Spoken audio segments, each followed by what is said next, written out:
Hello everyone.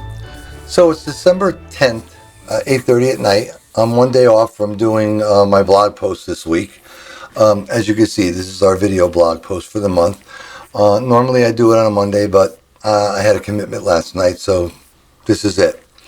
The topic for tonight is how do we survive the holidays? Now, that's really kind of an interesting topic because I really can't speak for all of you. I could only really speak for myself, but doesn't it just seem like for some crazy reason, any crap that's going to happen to you always happens to you before a holiday? Really, who sets up this calendar of timing?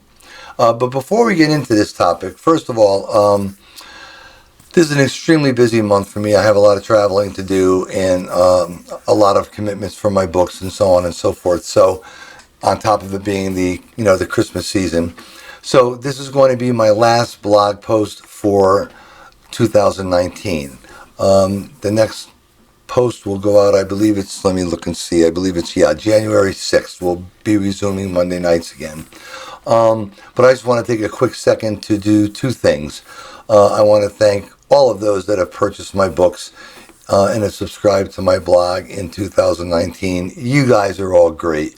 Can never do what I do without the support of all of you, and I can't tell you how much I truly appreciate that.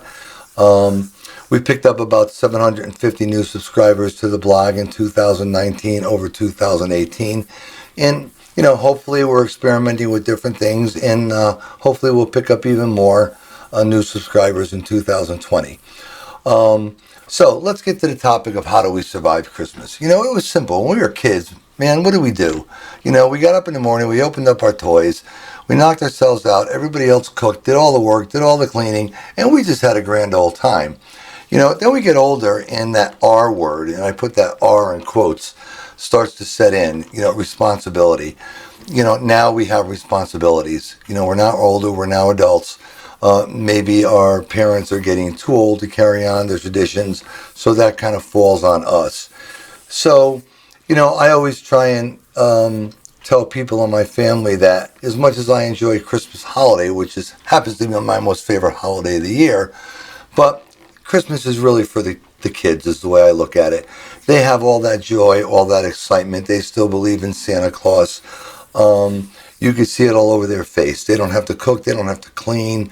They don't have to do any of those things. I've gotten to the point now where I actually love going out for Christmas Eve dinner to a restaurant and then coming back to the house and socializing with my family and having coffee and dessert at home and let somebody else do all the work. My sister's not a big fan of that, so we kind of alternate year to year with different things. This year we're going to do all the cooking and we're going to do it at home.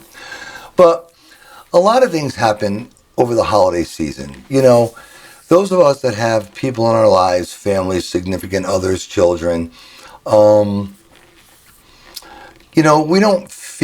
feel a different type of stress over the holiday season than other people. Say, for example, someone who's alone, doesn't have anybody. Maybe they're an only child. Their friends are doing their family thing, and now the holiday comes, they're alone. What about all the people that have to work on a holiday? It's not like years ago. I remember growing up, nothing was open on a Sunday. If you didn't get gas on a Saturday, you were screwed till Monday if you ran out of gas in your car. The only thing that had to be open was one pharmacy in each town, obviously besides hospitals and police departments and so on and so forth. Nowadays, stores are open late into Christmas Eve, and they all honor Christmas Day, thank God, because they've kind of blown Thanksgiving out of the water and taken that family time away from people. But all of these things add additional stress to the holiday season because there's a lot of people that would much prefer to be with their families, but they simply cannot be because they're scheduled to work that day. I know all my years of working in commercial ambulance and being a career firefighter that if my shift fell on a holiday, I worked it. It used to be kind of like a 4 to 5 year on, 4 to 5 year off thing. When I was a firefighter, we would go like maybe 4 years where we would be on all the major holidays, and then we would go like 4 to 4.5 years where we would be off the major holidays. And that can be very difficult for people when they, or guys and gals when they have young kids at home. I know as my kids grew up and got older and didn't believe in Santa Claus and so much anymore, I would kind of go in the morning for the younger guys who had younger kids at home, and they could spend 3 or 4 hours at home with their kids, open up the gifts, and then they could come in and I would go home. So holidays have really changed a lot, and because of that, there's a lot of stress. A lot of people have lost the meaning of what a holiday is. It's supposed to be friends, family, the fellowship, the camaraderie, the love, the romance between two significant others. And now it's become so commercialized that I can't speak for you, but I could tell you sometimes a couple of weeks before Christmas, I just can't wait for the holiday to be over. It's funny because it wasn't that long ago that I walked through a particular store. I won't mention the name. And I went down one aisle and they were selling the leftover candy from Halloween. And then a little further down the aisle, they had the Thanksgiving stuff out. And then in the next aisle, it was the Christmas stuff. I mean, here we are in the beginning of November and we're selling Halloween, Thanksgiving, and Christmas things. I mean, really? How could you not be tired of something by the time it comes? So between that and things that may happen in your personal life, God knows the number of people that are laid off sometimes from their jobs before the holidays, they could become very, very stressful. So the question is, how do we survive them? Well, we survive them a couple of different ways.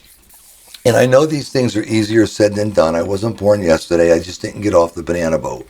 And I've experienced many of these things more than once in my life. So I get it, okay? Been there, done that, as the phrase goes. But what I've learned is there's a couple of different ways to survive this. One, because before I continue, let me backtrack 1 second. You could count on there being stressors every single year without fail. It's a given. It's going to happen. It's Murphy's Law. It's been that way for eons, and it's going to be that way for eons to come. So you best figure out a way to deal with it. Here's the 2 ways that I found to be most successful. They work for me, maybe they'll work for you. First of all, never lose the meaning of Christmas or a particular holiday. We're talking about Christmas time because that's the closest holiday coming. Never lose what the meaning of that is.